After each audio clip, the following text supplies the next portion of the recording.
She sat at the window watching the evening invade the avenue. Her head was leaned against the window curtains, and in her nostrils was the odour of dusty cretonne. She was tired. Few people passed. The man out of the last house passed on his way home. She heard his footsteps clacking along the concrete pavement, and afterwards crunching on the cinder path before the new red houses. One time there used to be a field there, in which they used to play every evening with other people's children. Then a man from Belfast bought the field and built houses in it.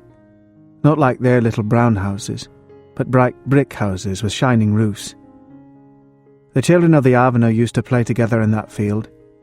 The Devines, the Waters, the Dunns, little Kehoe the cripple, she and her brothers and sisters. Ernest, however, never played. He was too grown up. Her father used to often hunt them in out of the field with his blackthorn stick, but usually little Kehoe used to keep nix and call out when she saw her father coming. Still, they seemed to have been rather happy then. Her father was not so bad then, and besides, her mother was alive. That was a long time ago. She and her brothers and sisters were all grown up. Her mother was dead. Tissy Dunn was dead too, and the Waters had gone back to England. Everything changes. Now, she was going to go away like the others, to leave her home. Home. She looked round the room, reviewing all its familiar objects which she had dusted once a week for so many years, wondering where on earth all the dust came from. Perhaps she would never see again those familiar objects from which she had never dreamed of being divided.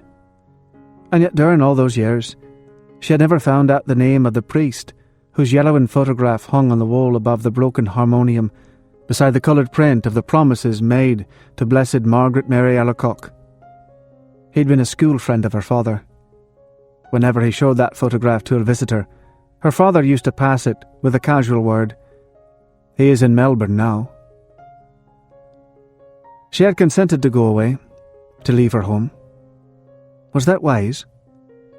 She tried to weigh each side of the question. In her home, anyway, she had shelter and food.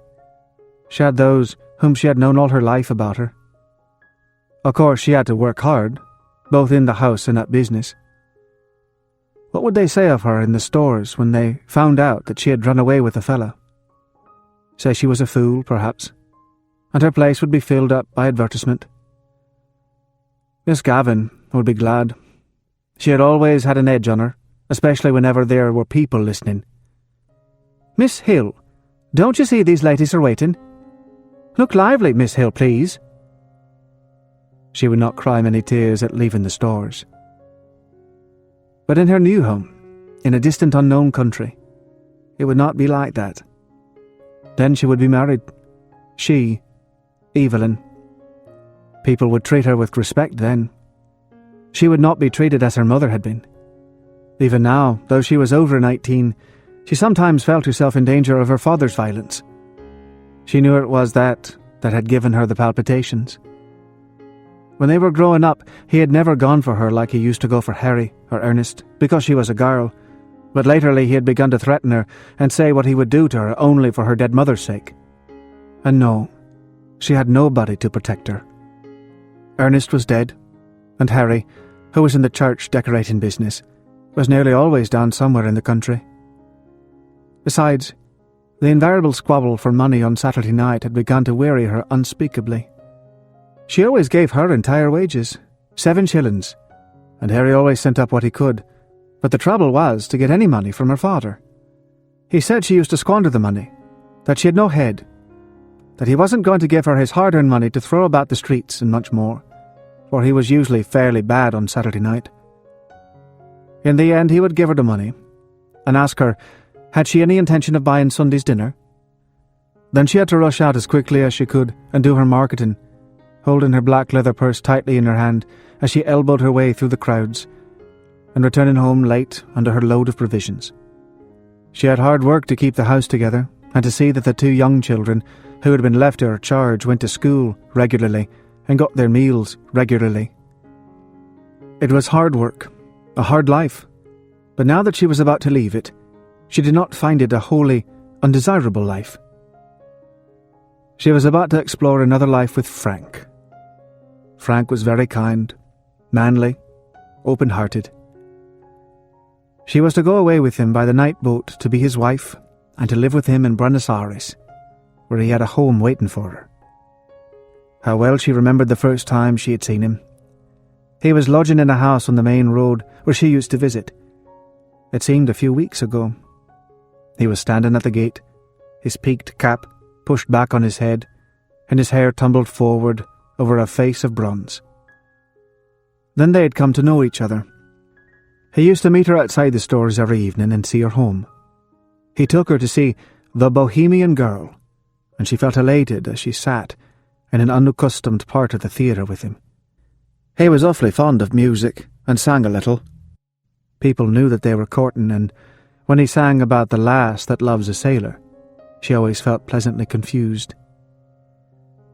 He used to call her Poppins out of fun. First of all, it had been an excitement for her to have a fella, and then she had begun to like him. He had tales of distant countries. He had started as a deck boy at £1 a month on a ship of the Allen Line going out to Canada. He told her the names of the ships he had been on and the names of the different services. He had sailed through the Straits of Magellan, and he told her stories of the terrible Patagonians. He had fallen on his feet in Buenos Aires, he said, and had come over to the old country just for a holiday. Of course, her father had found out the affair and had forbidden her to have anything to say to him. "I know these sailor chaps," he said. One day he had quarrelled with Frank, and after that, she had to meet her lover secretly. The evening deepened in the avenue. The white of 2 letters in her lap grew indistinct. One was to Harry, the other was to her father. Ernest had been her favourite, but she liked Harry too. Her father was becoming old lately, she noticed.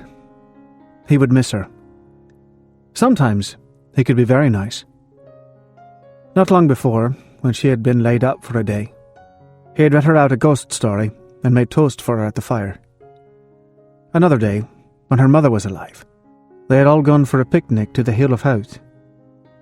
She remembered her father putting on her mother's bonnet to make the children laugh. Her time was running out, but she continued to sit by the window, leaning her head against the window curtain, inhaling the odour of dusty cretin. Down far in the avenue, she could hear a street organ playing. She knew the air strange that it should come that very night to remind her of the promise to her mother, her promise to keep the home together as long as she could. She remembered the last night of her mother's illness. She was again in the close dark room on the other side of the hall, and outside she heard a melancholy air of Italy. The organ player had been ordered to go away and given 6pence. She remembered her father strutting back into the sick room saying, "Damned Italians, coming over here." As she mused, the pitiful vision of her mother's life laid its spell on the very quick of her being. That life of commonplace sacrifices, closing in final craziness. She trembled as she heard her mother's voice, saying constantly with foolish insistence, "Deveron, Seron! Deveron, Seron!" She stood up in a sudden impulse of terror. Escape! She must escape! Frank would save her.